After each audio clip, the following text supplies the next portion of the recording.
Assalamualaikum warahmatullahi wabarakatuh. Halo semuanya, perkenalkan nama saya Arzatul Sofia dari D3 Keperawatan 2B. Pada kali ini saya akan menjelaskan mengenai fenomena kejadian masalah kesehatan jiwa di Eropa, Asia maupun di Indonesia. Mari disimak ya. Perlu kita ketahui, apa sih kesehatan jiwa itu? Kesehatan jiwa merupakan kondisi ketika seseorang mampu menyadari potensi dirinya, mengatasi tekanan kehidupan sehari-hari, bekerja secara produktif, serta berkontribusi kepada masyarakat. Menurut World Health Organization atau WHO, kesehatan jiwa adalah bagian yang tidak terpisahkan dari kesehatan secara global. Sekitar 970 juta orang hidup dengan gangguan mental, dengan gangguan kecemasan dan gangguan depresi sebagai jenis yang paling banyak ditemukan. Berikut fenomena kejadian masalah kesehatan jiwa di Eropa.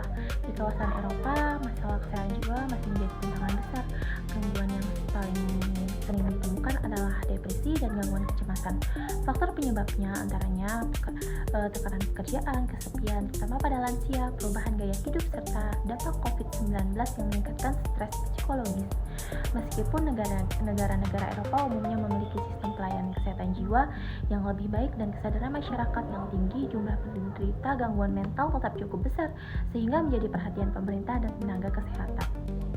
Selanjutnya, fenomena kejadian masalah kesehatan jiwa di Asia. Di Asia, kejadian gangguan kesehatan jiwa juga terus meningkat. Faktor-faktor yang mempengaruhi antaranya tekanan akademik pada pelajar, beban pekerjaan, urbanisasi, masalah ekonomi, serta stigma terhadap penderita gangguan jiwa. Di beberapa negara Asia, masyarakat masih menganggap gangguan jiwa sebagai sesuatu yang memalukan, sehingga banyak penderita tidak segera mencari pertolongan. Selain itu, akses terhadap layanan kesehatan jiwa di beberapa wilayah masih terbatas. Yang terakhir, fenomena kejadian kesehatan jiwa di Indonesia. Di Indonesia, kesehatan jiwa juga menjadi isu kesehatan masyarakat yang paling penting. Gangguan yang sering dijumpai meliputi depresi, gangguan kecemasan, dan skizofrenia. Tantangan yang paling masih dihadapi adalah rendahnya kesadaran masyarakat, adanya stigma dan diskriminasi terhadap orang dengan gangguan jiwa, serta belum meratanya akses pelayanan kesehatan jiwa. Terutama di daerah terpencil, pemerintah terus berupaya meningkatkan layanan kesehatan jiwa melalui puskesmas, rumah sakit, edukasi masyarakat, serta program promotif dan preventif. Selanjutnya saya akan menjelaskan pengertian kesehatan jiwa menurut WHO dan Undang-Undang Kesehatan. Menurut World Health Organization atau WHO, kesehatan jiwa adalah keadaan kesejahteraan mental yang memungkinkan seseorang mampu mengatasi tekanan hidup, menyadari kemampuan yang dimilikinya, belajar dan bekerja dengan baik, serta memberikan kontribusi kepada masyarakat. WHO juga menegaskan bahwa kesehatan jiwa bukan hanya tidak adanya gangguan mental, tetapi merupakan bagian penting dari kesehatan secara menyeluruh.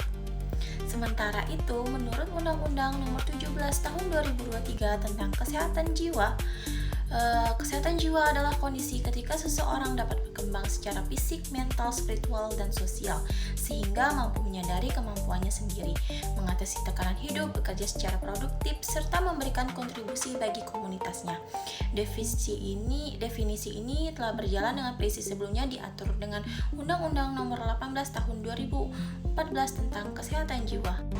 Yang terakhir, saya akan membahas apa sih peran perawat dalam kesehatan jiwa. Nah, itu sangat penting karena sebagai perawat merupakan tenaga kesehatan yang berinteraksi langsung dengan pasien dan keluarga. Peran tersebut meliputi yang pertama sebagai pemberi asuhan keperawatan, yaitu melakukan pengkajian, menetapkan diagnosis keperawatan, menyusun rencana tindakan, melaksanakan intervensi, dan mengevaluasi kondisi pasien. Yang kedua yaitu sebagai edukator, yaitu memberikan pendidikan kesehatan kepada pasien dan keluarga mengenai gangguan jiwa, pengobatan, kepatuhan minum obat, serta mencegah kekambuhan. Dan yang ketiga sebagai konselor, yaitu membantu pasien mengungkapkan perasaan, mengatasi masalah psikologis, dan meningkatkan kemampuan coping terhadap stres. Dan keempat sebagai advokat, yaitu melindungi hak-hak pasien, menjaga kerahasiaan informasi, serta memastikan pasien memperoleh pelayanan kesehatan yang aman, bermutu, dan sesuai kebutuhannya. Dan yang kelima sebagai kolaborator, yaitu bekerja sama dengan dokter, psikolog, psikiater, bekerja sosial, dan tenaga kesehatan lainnya untuk memberikan pelayanan yang komprehensif Dan yang keenam, sebagai koordinator, yaitu mengordinasikan pelayanan kesehatan agar pasien memperoleh perawatan yang berkesinambungan baik di rumah sakit maupun kembali ke masyarakat.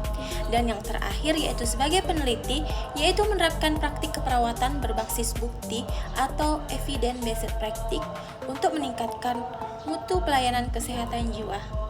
Baiklah, di sini saya akan menyimpulkan dari 3 topik yang telah saya bahas. Sebagai kesimpulannya, kesehatan merupakan bagian penting dari kesehatan secara menyeluruh.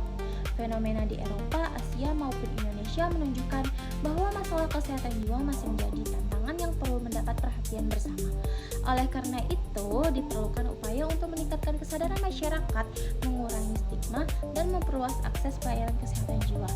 Kita sebagai calon perawat, kita juga memiliki peran penting dalam memberikan asuhan keperawatan, edukasi, dukungan, serta bekerja sama dengan tenaga kesehatan lainnya agar pasien mendapatkan pelayanan yang optimal. Baik, penjelasan ini semoga dapat menambah pemahaman kita semua pentingnya dalam menjaga kesehatan jiwa. Saya akhiri, terima kasih atas perhatiannya. Wassalamualaikum warahmatullahi wabarakatuh.